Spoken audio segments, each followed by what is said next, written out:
Brew Daily Show. I am Neil Fryman. And I'm Toby Howell. It's a great Monday. I know, my favorite day of the week. I'm especially peppy today, so if I'm looking super happy and Toby is not, it's because my Liverpool thrashed your Manchester United yesterday 7-0. And we watched it together. And the game was not suspenseful, but not because it wasn't 7-0. It's because we knew every goal was about to happen about a minute before it happened. Because this is a fun fact, I live above a bar, and that bar is a huge Liverpool bar. So every time, and my feed was a little delayed, so every time Liverpool would score, we'd hear and feel the bar beneath us go wild. It was like a rumbling. Right. It was the worst. I have bad memories from it. Thanks for bringing that up. Sorry. And Toby would just be like, God damn it, it's a goal. And they would be like, you know, on the other side of the field. And I was like, Toby, I didn't hear it. Right. Yeah. Anyway, great game. We got an awesome show for you today. We're going to talk about Ford's self-repossessing cars. And then we're going to take a trip down memory lane with the HQ trivia documentary. And then we'll go into the week ahead. I'm excited for it. All right, so let's start with the corporate buzzword of 2023, which has been all around earnings reports, and it is premiumization. And that is the concept of focusing on selling premium products to your wealthiest customers.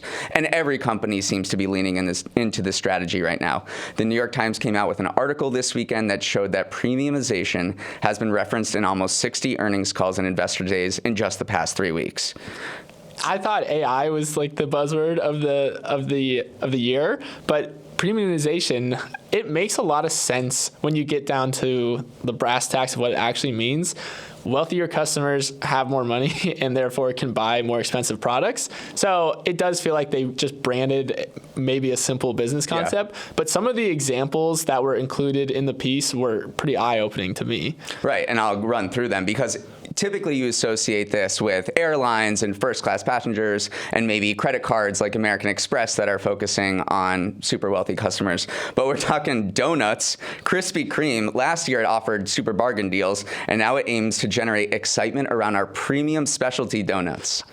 Which I know you're super hyped about. We have Six Flags raising prices in order to elevate the guest experience. And then WD-40 is also adding things like Smart Straw to its cans to get consumers to pay more. That's the craziest one, the WD-40 one. But I actually love the Krispy Kreme one too, because Krispy Kreme is known as a budget donut brand, I guess, if that's a thing. 99 cents for a donut. But if you go into Krispy Kreme and you see their premium, I just immediately, the curiosity is piqued. So I think it's more of like a marketing thing than it is, an actual bottom line generator. But yeah, I love it from especially Krispy Kreme. Two examples that we had been talking about on the show that didn't appear in the article, but I was thinking about. One is Starbucks. Yeah. Obviously, I think they pioneered this thing in the 90s with coffee and turning coffee from a commodity into this experience where you have to pay $4, but you want to get it because it is $4 and you think it's like the best coffee in the world. But their recent olive oil infused coffee, that is going after the luxury market. That's going after rich people who don't just want a regular cup of drip coffee. Right. Oleato. That's the name of it. And then the other one I was thinking of was AMC with their pricing plan that kind of divides theaters into airplane seats and charging more for, the prime position. Right. This is one of those things that before I heard of it, never really thought of it. And then once you hear about premiumization, you see it everywhere. It's a thing. Right. When I was looking it up, it was referenced in all these marketing industry publications. Yeah. Not marketing industry publications, but like research publications. And it's kind of this industry jargon that's made its way to the mainstream now in this era we're living in. And obviously people are concerned that as companies focus more on the wealthiest customers, then they'll leave fewer options for lower income Americans who they're not looking for premium options. They're just looking for any options. Right. Thank you for teaching me about this premiumization. Anytime. I'm going to see it more and more places, and I'll think of you. Okay, let's jump into our next story. Amazon is pausing construction on its much-hyped HQ2 in Arlington, Virginia. So some quick background on the development. So the project actually consists of two different complexes. One's called the Metropolitan Park, and one is called Penn Place. Met Park is actually going to be finished by this summer and will have the ability to house 14,000 workers. Only 8,000 workers are going to be there initially. But Penn Place, on the other hand, that's being put on hold. It's not canceled. canceled, but it's being put on hold.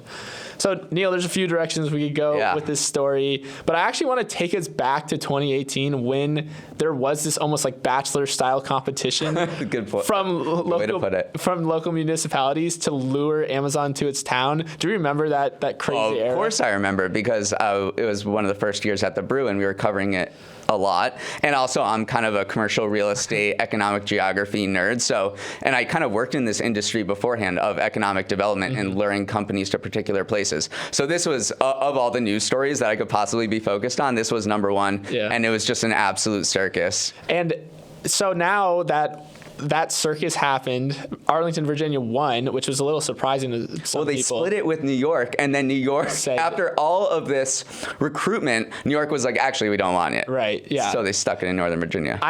Long Island City backed out. And so Virginia got it all, but now do you think Virginia's happy, or do you think they feel like they got the short end of the stick? I think no one could have foreseen COVID. I think this is like the huge bomb that was dropped on commercial real estate, and Amazon's not the only tech company that's cutting back in office real estate. We just look at Meta, that is trying to offload a lot of property in New York, and they're also pausing construction in New York. And then Twitter, which is failing to pay its rent payments in multiple cities. I don't know if that's a conscious decision, more as they're just deciding not to. Yeah. But it just down the street from us here in New York City, it recently listed 200,000 square feet. So I think Northern Virginia and other cities are still grappling with this at a massive level, because the commercial real estate is just in the absolute dumps right now. As the United States, we talked about last week, still 60 to 70% of people are still working from home. Mm-hmm. Saw this crazy stat that 17% of the entire U.S. office supply remains vacant. Yeah, it is a dire time for office space in general. Yeah, Google is asking their employees to share desks, which it's just a market decline. Google used to be like the paragon of office culture. It had unbelievable benefits, and now they're asking people to squeeze, kind of like us, share a desk right here. It's a new era, and we should say, that this ties into Amazon's broader cost cutting. Right. It is cutting 18,000 jobs and sort of pausing a really expensive commercial real estate projects is just one of these more austere measures that these tech companies are taking right now. For sure. Okay, I want to talk about this fun poll that we did, Morning Brew. Some original reporting right here. I've heard of it. We teamed up with this company called Generation Lab, who polls young people. And so we wanted to talk to college students about ChatGPT and how they used it. Because, as this thing has arisen, a lot of college professors and administrators are like, man, this is going to really shake up college education, higher ed, really existential questions. So we just wanted to talk to college students. And then my takeaway from the poll was that it really hasn't made massive inroads on college campuses as you might have expected. So the headline numbers for me were that 40% of college students still had never even heard of ChatGPT. So Wild. They're not reading the Brew. Right. Of those so say that you have heard of ChatGPT, the majority have never used it. And then of those who have used it, 55% of people said that, I don't really use it ever. So what's your takeaway? Was I right? My takeaway from that is, here college students have been handed this once in a generation, I'm not going to call it tool for cheating, I'll call it an academic augmentation tool.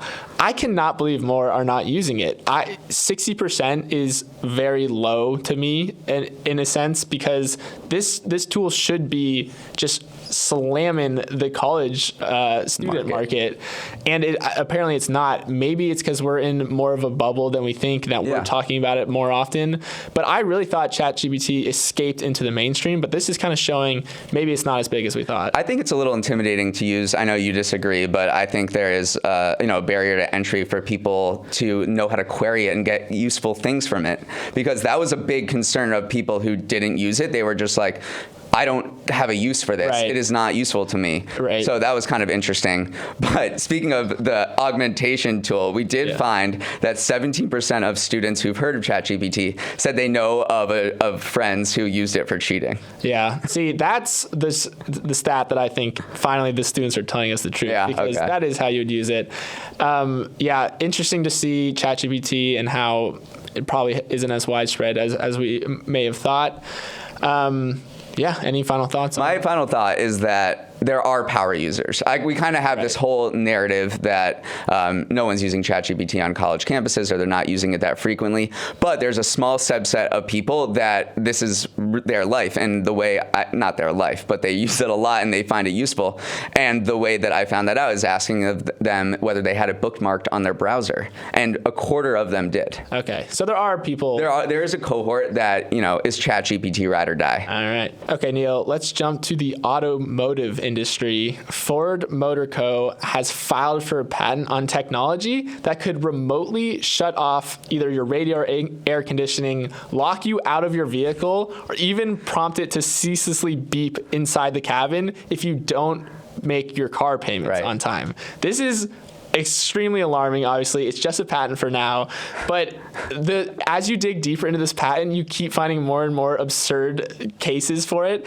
If the vehicle has like semi-autonomous or autonomous driving, it could literally drive your car to the repo lot or to the junkyard if it doesn't have good resale value.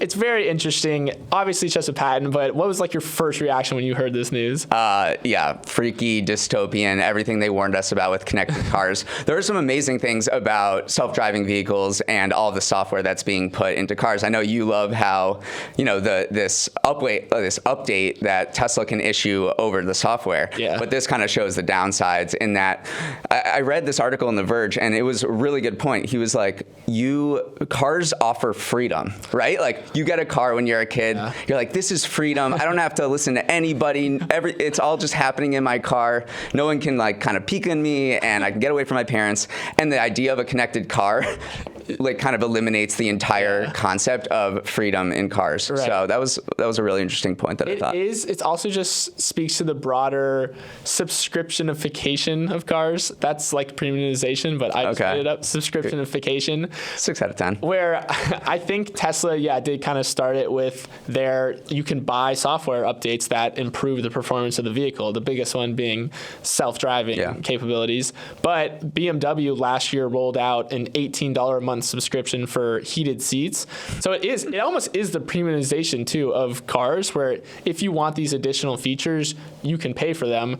And it's so crazy. I can't imagine growing up with just like the muscle cars of old, and now today you're like paying to access features of your car. It must be really jarring. It's a different era for sure. But this industry also, like the repo industry, also has a bad reputation as being super predatory anyway. So the fact that they can just tell your car to drive itself to the lot is just raising all kinds of alarms. Ford responded, and they were like, look, we do patents all the time. We do like 3 per day. Yeah. Don't worry about it. We have no plans to use it. But you can't help think in the back of your mind that this is where the car industry is going. Yeah. And it comes at a time when people are really falling behind on their payments too. So it's like all too real for people. Yeah. I think that I read this Bloomberg article that said that Americans are falling behind on their car payments at a higher rate now than in 2009. Yeah. So we talked about the premiumization of the economy, and this is what happens at the other end when debt is piling up, and the fact that now there's your car can drive itself to the freaking junkyard is a little freaky. I know. I do just want to touch on the point of Ford. I wanted to quiz you on how many patents I read a day. Sorry. But dang it. Yeah. So Ford they were granted 1,342 patents last year.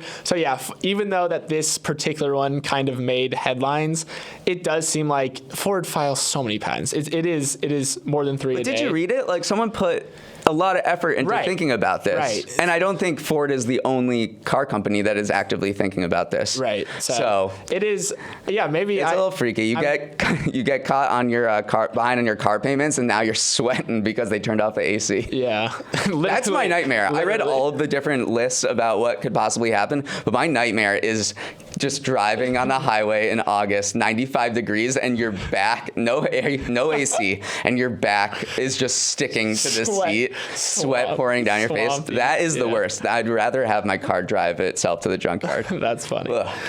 Okay, Neil, I'm really excited for this next story. And to start it, I want to take you back to 2018. So I'm just going to set the scene a little bit. The Winter Olympics were about to be hosted in Pyeongchang. Prince Harry and Meghan Markle were set to be married at St. George's Chapel.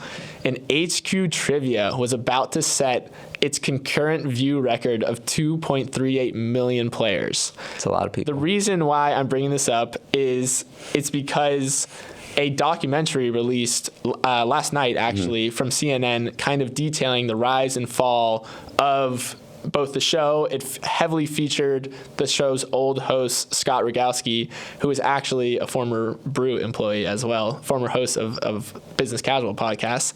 But to just kind of further set the scene, we actually have a quick audio clip from the show's trailer that we want to play for you all. HQ Trivia was everywhere. You could actually win real money. It just kept getting bigger. Bigger prizes, bigger celebrities. People dressed as me for Halloween. I was doing Today Show, Colbert. We had a Super Bowl commercial. This company is going to make at least $100 million. It just got so popular, and the app is not ready to work with too many people on it. Freezing, disconnection, and error message. And it crashes. That's when the cracks started showing.